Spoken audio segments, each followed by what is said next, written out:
नमस्कार, मेरा नाम है मयंक शर्मा और आप अभी देख रहे हैं एफ10 स्टूडियो सोडा।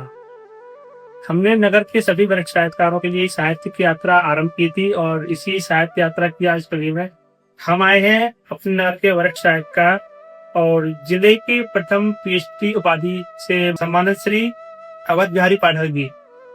लगभग उम्र 85 के आसपास है और आज हम सुनेंगे इन्हीं के मुखातिब से 85 वर्षों के साहित्य अनुभव और जो इनकी यात्रा रही वो कैसे प्रारंभ हुई और किस किस तरीके से इन्होंने लोगों को मार्गदर्शन दिए और आज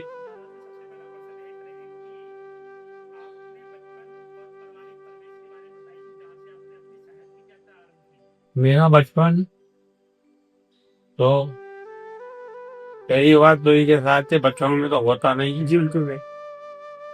शायद जो ये कुछ विवेक आ जाता है तब साहित्य की बात होती है। तो मेरा तो बचपन बड़ा संघर्षमय रहा।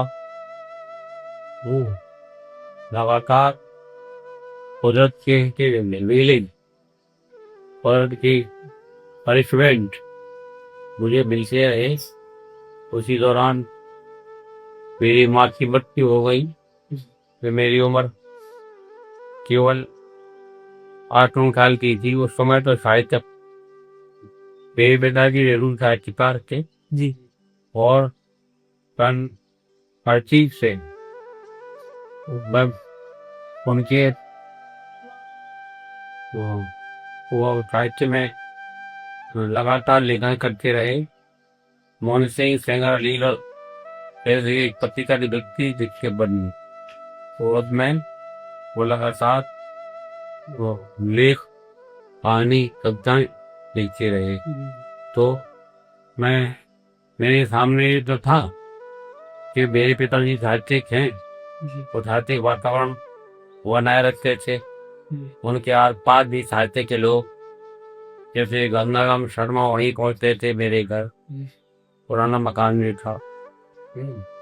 कबीर राम सक्सेना और खैर से आदित्य श्याम सक्सेना मास्टर थे।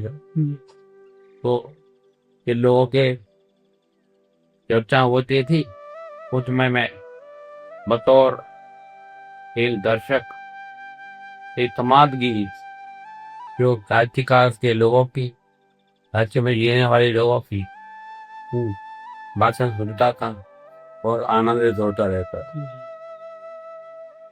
आपने पहली रचना कब और कैसे लिखी? पहली रचना देखी साहित्य की रुचि और साहित्य की जानकारी तो मुझे पुरस्कार तो थे ही सब जी साहित्य जी की। पारिवारिक प्रवेश था। हाँ, पारिवारिक परिवेश पर तो जब मैं सोचा में एमए पास करके हिंदी में एमए पास किया सेकेंड डिवीजन में जी सर। और गठित तो लोगों को वो समय हिंदी में पीएचडी जहाँ मेरे पिता के खवाए और कोई दूसरा था ही नहीं। अच्छा। तो उस वक्त मेरा नाम केजे साहित्य प्रेमी और हिंदी में है भी बहुत अच्छे इनको के ये ट्रस्ट आती। तो जहाँ से मैं एक पत्रकार थे पन्नालाल दूसर तो उन्होंने मुझे पे एक चिट्ठी लिखी क्या आप अपनी एक रचना मुझे दीजिए। मैं थोड़ा विद्यादान निकाल रहा हूँ।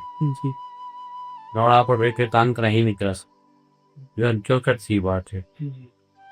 तो मैंने उनको एक दिया नहीं।